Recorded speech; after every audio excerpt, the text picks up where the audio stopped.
this is an issue, that is an issue, and this is an issue. To be real with you, I don't know who's worse, the Hello Kitty resellers or the Pokemon game resellers.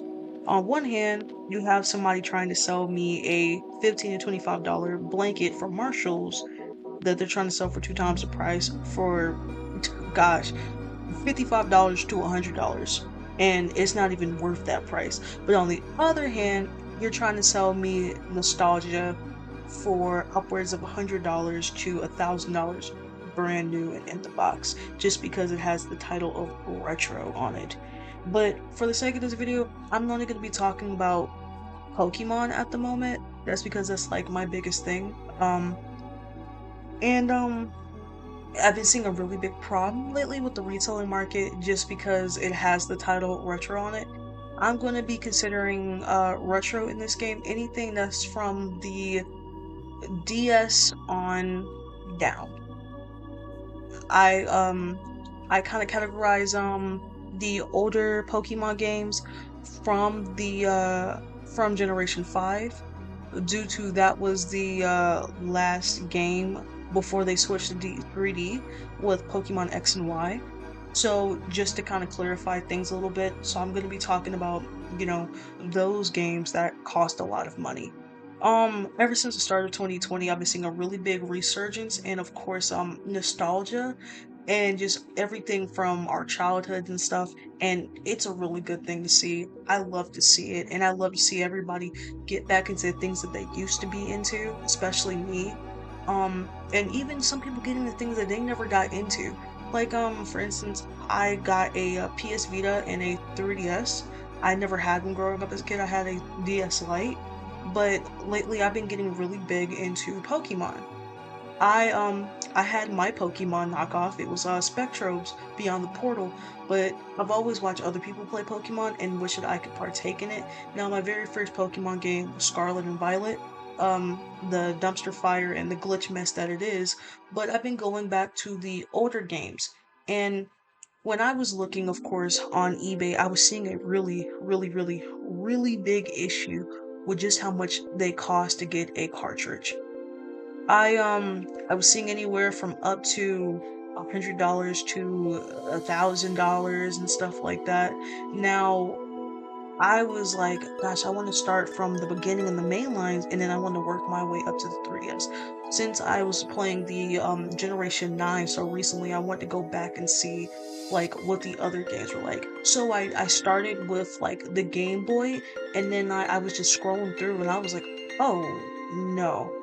So I ended up going on my 3DS and legally, of course, playing Omega Ruby at the moment, and next is gonna be Pokemon X. I know it's not in the order, but I did just want to start with Omega Ruby and Alpha Sapphire because that's the one that I know. But what I want to talk about, just getting all that mumbo jumbo out, is just how much they cost. It's becoming a really big problem I'm seeing with people who aren't exactly fans of certain IPs, but they're selling the things that people are fans of. Like, for instance, Pokemon Emerald, and yes, I do know that, low supply, high demand, of course, is going to be a big factor into this. But to be honest with you, for a Game Boy Advance game, it should not cost upwards of $100 to almost $1,000. It just does not make any sense. I feel like it is predatory for certain people. Now, let's say you go inside, your local game store and stuff. I could understand if they had the box and everything, and it was in mint condition. But sometimes I'm seeing people with the worst possible game cartridges. I'm talking about they look old, they look rusty, and I have to keep in mind that, of course, anything from the GBA, even the GBA and stuff like that, they have those watch batteries, and the watch batteries were used to save your progress in the games. And if those things are not in pristine condition, you'll basically be restarting every time you turn off the system. And that's kind of why I legally, of course, play those old games because I don't want to have to deal with that or worry about that and whatnot. But I've just been seeing a really big problem. Like, for instance, Pokemon Emerald nowadays, of course. will run you between, like I said, $100 to $150. But the most that I've seen actually, it's not even $100 anymore. It's just like $250. And that's for one out of the case. That's for just the single cartridge itself in mint condition. Um, I've seen a lot of issues with Ruby and Sapphire, of course, like that, where they're costing $250 as well. We all know Pokemon Crystal. Shoot, to be honest, let's not even try to fake it now. It'd be upwards of $300 and up. But that's because they sold low when they, of course, originally came out. Pokemon Emerald only sold 7 million copies, Ruby and Sapphire 16 million copies, and in Crystal, if I'm not mistaken, I think it's probably 7 as well, 7 million. Um, that does play a big factor in all this, and of course, those resellers know that, so they're going to make sure they up those prices to get a return back. But I do not like, for instance, somebody will go to a yard sale, a Goodwill, and any of those places that are going to sell it for cheap because they really don't know what they have on their hands. They're going to sell it for astronomical prices, and I do not think that that's okay whatsoever. Because you're per se buying it for $10, but you're going to resell it for $250. I don't appreciate them doing that at all. I feel like it's really messed up and it just doesn't make any sense to me, to be honest with you. But I mean, I get it, you're trying to get something that you're not using out the way, and you're trying to, just get it out and just make a little bit of cash. But I feel like nostalgia should not cost money. I feel like it should not cost that much money just to have a little bit of your childhood back, especially in these trying times at the moment. Just like Pokemon is one of those big IPs, right along with Hello Kitty that I've seen in the market right now, just going for astronomical prices when it comes to anything that they put out. I'm talking about for Pokemon the past and for Hello Kitty the future. So, I mean, as me being into both of those, like both of those sides, more or less the Pokemon side and Hello Kitty, it's really disheartening when anything like from the later Pokemon games are just going for astronomical prices. I mean, and for handhelds, it's a little bit understandable, but to be honest with you, I don't want my game to cost as much as one of those handhelds, of course, from that Pacific Games like year of release. A Pokemon Emerald game should not cost the same price as a refurbished 3DS. That should not even be in the same sentence that I'm saying, because at the end of the day, you might as well, and I'm going to say it out loud, you might as well just emulate. And that's what most people have to go and do now. They have to emulate those old games instead of having those cartridges. And especially in a time where physical media needs to be preserved now than ever because companies are pushing digital media.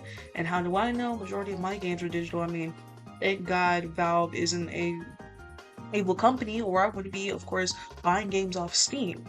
But, I don't appreciate them doing that to people.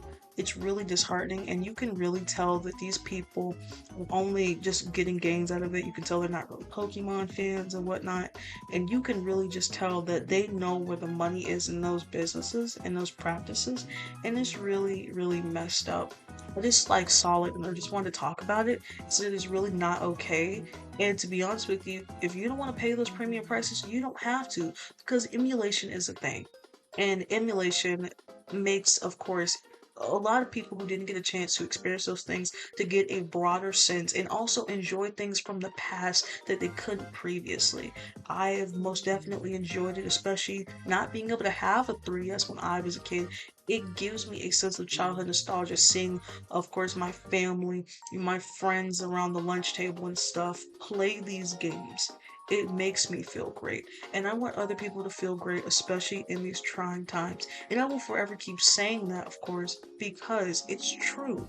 I don't appreciate what, of course, the resellers are doing. I've never appreciated what they're doing because at the end of the day, it's all just scummy practice.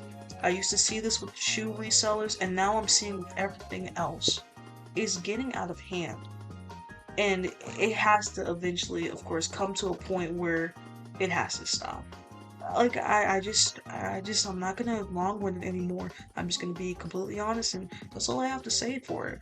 These resellers are just getting out of hand, point blank, period. But I just want to say thank you for listening to me, of course, talk about this. This is something that's been on my mind for a extremely long time, ever since I got into playing these older games from my childhood and from the past and stuff. And I just kind of want to shine light on it and just say my 2 cents about it. And I have like way more to talk about, but I just suffer from a lot of brain fog right now, so it's kind of hard. But I want to say thank you, and yeah, I'll see you next time. Bye.